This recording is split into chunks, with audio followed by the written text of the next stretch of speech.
Hi dear students, dear friends, Prelims 2022 is just over. Paper 1, Paper 2. Not easy papers, not easy to moderate. They were moderate to difficult sort of papers. And I think in Paper 1, most of the aspirants attempted something around 70 to 80 questions. And in CSAT, I think something around 40 to 50. Anyway, some new trends also being seen in the first paper. For example, just look into this one. With reference to Indian history, consider the following pairs. Match the pair type of questions. Historical person known as. Now coming to how many pairs given above are correctly matched. None of the pairs, only one pair, two pair, three pair. Actually, UPSC has given no option for elimination. Actually, there is when you how to pick the pairs, there is no option for elimination. This type of the questions being asked this year, and you might have seen that many UN questions are there, African questions are there, or many international relations, many IR questions around 10 to 11 or 12 IR questions were there. Then this time UPSC given more weightage to contemporary affairs, current affairs. Last 2.5 years, current affairs being asked this year. So it has good weightage of current affairs. At the same time, economy, a good number of economy questions being asked. Polity also something around 12 to 13 questions being asked. History around 16 questions being asked. But this time relatively modern India questions were less. Okay, usually modern India questions, UPSC always has more questions from modern India. This time less. Similar way, they have good number of questions from geography, environmental science, polity, economy, okay, science and tech, good number of questions including its current affairs part. Anyway, the paper was a kind of moderate to difficult type of paper. You can expect a cut of something around 80 to 90, that range, okay. Or maybe it is not above 100, it's below, cutoff will be below 100 only, you expect like that. Let's have a look into these questions, history questions here. Before that, let me show you some how the questions, number of questions being asked from each subject. Economy, something around 16 to 17 questions. Polity, around 12 to 13 questions. Geography, 13 questions. Science and tech, general science, science and tech, current affairs, around 14 questions. Okay, including current affairs. Environment, around 16 questions. History, around 16 questions.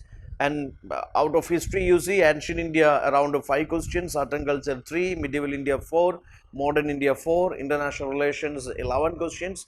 So this is the way UPSC asked prelims paper 1 this year. So one thing is understood that economy is a core subject for you. Either you are appearing for 2023 or 2024. I mean those new aspirants also, fresh aspirants also.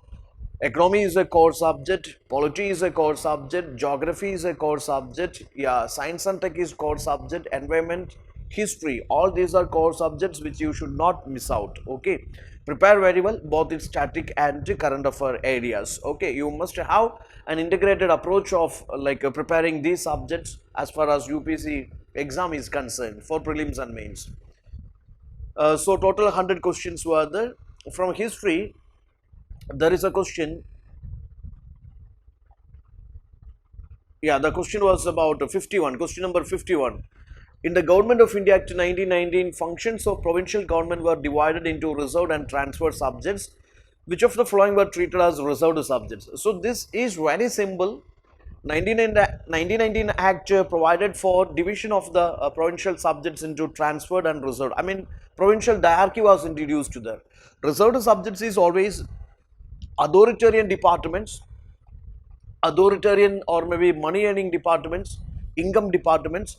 So reserved subjects always under the governor, the provincial governor and his council members, okay. So reserved subjects, they are always authoritarian departments. Transferred subjects under elected Indian ministers. Transferred subjects are always responsible departments, expenditure departments and responsible departments, that is transferred subjects. If you simply think this way, or if you apply this logic, you can easily come to the answer. Administration of justice, the power, privilege, authority departments, they are reserved subjects. Okay, and all the expenditure responsibility departments, they are transferred subjects. So here you see that administration of justice, law and order, or land revenue, police, all are power departments. Okay, authoritarian departments, they are reserved subjects. Local self-government, that is responsible department, transferred subject. Your answer has to be, they are asking about reserved subjects. 1, 3 and 4 has to be your answer. 1, 3 and 4. 1, 3 and 4. Now question number 2, medieval India, 52, medieval India term Funam refers to what? Funam is an English version of Panam. Panam, it was the term used for coins. Okay, it was the term used for coins or the money. Okay, during medieval times, during the time of the imperial Cholas and all. Okay, so Funam, that is the term referred to coins in medieval times. Consider the following freedom fighters: Barendra Kumar Ghosh, Jogendra Chandra Chatterjee, Rash Bihari Bose. So this, I also told you that when we study these revolutionary movements, it is very essential to understand revolutionary leaders, അവരുടെ organisations അല്ലെങ്കിൽ അവർ associate ചെയ്യുന്ന organisations പഠിക്കുക എന്നുള്ളത് വളരെ important ആണ്, basic ആയിട്ടുള്ള കാര്യമാണ്. So we know Barindra Kumar Ghosh, ജോഗേഷ് Chandra Chatterjee, they have some association with Anushilin Samadhi. But Rash Behari Bose has association with the Gadar party. Okay, so there are revolutionary organizations in India and abroad. അതിൻ്റെ ലീഡേഴ്സും അല്ലെങ്കിൽ അവരുടെ ഐഡിയോളജീസും അവരുടെ പ്രവർത്തനങ്ങളും അല്ലെങ്കിൽ ഈ റവല്യൂഷണറി ലീഡേഴ്സ് അസോസിയേറ്റ് ചെയ്യുന്ന organizations അറിഞ്ഞിരിക്കുക എന്നുള്ളത് ഇമ്പോർട്ടൻ്റ് ആണ്. Your answer has to be who were actively associated with the Gadar party, that is Rash Behari Bose. 3 only. 54. With reference to proposals of Cripps Mission, consider the following. Again, an easy question, I would say. Constituent Assembly would have members nominated by provincial assemblies as well as princely states. No? Provincial assemblies, elected members from provincial assemblies and nominated members from princely states. So, election and nomination, 2 concepts are there. Elected members and nominated. Elected members from provinces or provincial assemblies and nominated members from princely states. So because of that reason, first can be eliminated. Any provinces which is not prepared to accept the new constitution would have the right to sign a separate agreement with Britain regarding its future status. That is absolutely true regarding Cripps Mission. 2 only is your answer.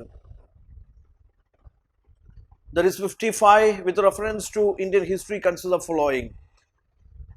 Netti Pagarana, Parishishta Paravan, then Avadanakshan. What is that? Avadana Chadaga, then Trishasti Lakshana Mahapurana. I don't know, some names of some literature. What are Jain tests? They are asking which all are Jain tests. Okay, so I know Parishasti Parvan, we know that Hemachandra and all those things we discussed. So Parishasti Parvan is a Jain test.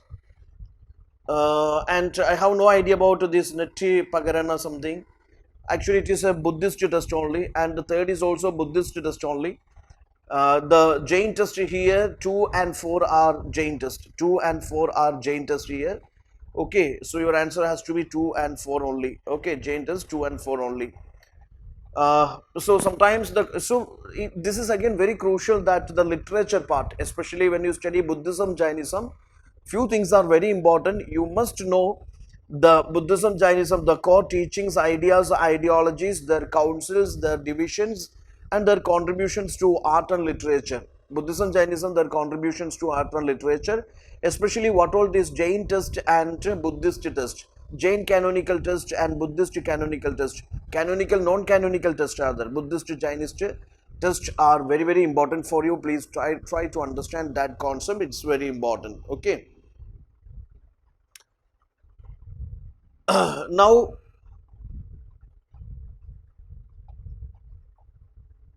with reference to, so here again you see that this is something, you can connect with some logics. For example, Jinasena and Gunabhadra, you know that they are some Jain scholars in the court of this Amogavarsha. So some Rashtrakuta rulers were Jain patrons, or they patronized Jain scholars, Jain monks. Karnataka, Shravanabalagola is a Jain pilgrim center. Then Mahamastabhisheka ceremony, you know that. Then statue of Bahubali, certain concepts which is connected with this Karnataka, Kannada, and Kannada literature. Kannada or Karnataka is also a popular center for Jainism. There are so popular Jain scholars, writers who written so many philosophical text on these Jain teachings, Jain doctrines. Now, with reference to Indian history, consider the following pairs. Historical person known as Aryadeva is not a Jain scholar. He was a scholar. He was a disciple of Nagarjuna. Nagarjuna was the founder of Madhyamika school of philosophy, which become essential or which become foundational for this Mahayana school of Buddhism. So Aryadeva is not Jain scholar. He is Buddhist scholar. Diganaga is a Buddhist scholar and Nadamani also a Vaishnava scholar. So here they are asking correctly matching pairs. Only two pairs are correctly matching. So your answer is C.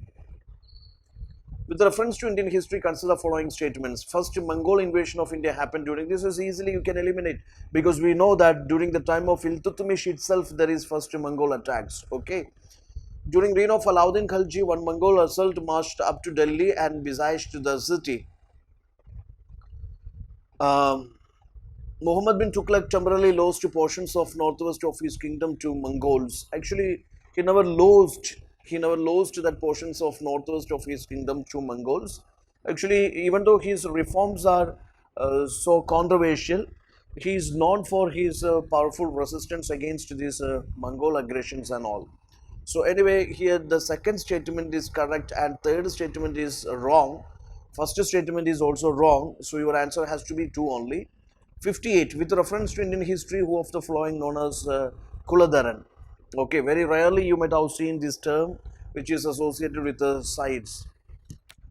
With reference to Indian history, consider the following statements. Dutch established their factories, warehouses on the east coast on lands granted to them by Gajapati rulers. Actually, 1 century's difference is there, Gajapatis and Dutch. Okay, Dutch here after the Portuguese. Okay, so you apply that logic, there is a huge, I mean, you must know that basic chronology, basic timeline. So Gajapati is much earlier. We have seen even the Gajapati's defeat to Vijayanagara rulers. We have seen that. After that, we have seen annexation of these many east coast portions or annexation of many coastal trade centers by these Europeans. Okay. Now here again we know that after the Portuguese only the Dutch came here. So there is no connection between Gajapatis and Dutch. Okay, eliminate that. Then this Alfonso Albergur captured Goa from Bijapur Sultanate. That is true only. English East India Company established a factory at Madras on plot of land leased from a representative of Vijayanagaramba. That is also true only. Okay, Nayagas, we know that Nayagas are like, yeah. So 2 and 3 can be your answer here. In fact, 2 and 3 is your answer. Now, question number 60, according to this is, we are taking from set A. According to Kaudilya's Arthashastra, which of the following are correct? Okay, slavery is accepted institution here according to Kaudilya's Arthashastra, and Megasthenes Indica says absence of slavery. And according to Kaudilya's Arthashastra, there are various definitions given to, various aspects of the slavery is discussed here. All the 3 statements are correct here. Now coming to, so go for it. Consider the following pairs. Site of Ashoka's major rock edicts, location in the state of. So Dhauli is in Odisha, Eragudi, that is Andhra Pradesh, also true. Jaguda, Madhya Pradesh, wrong. Kalsi, Karnataka, wrong. So here the answer has to be only 2 pairs. Bombay is your answer. Bombay is your answer.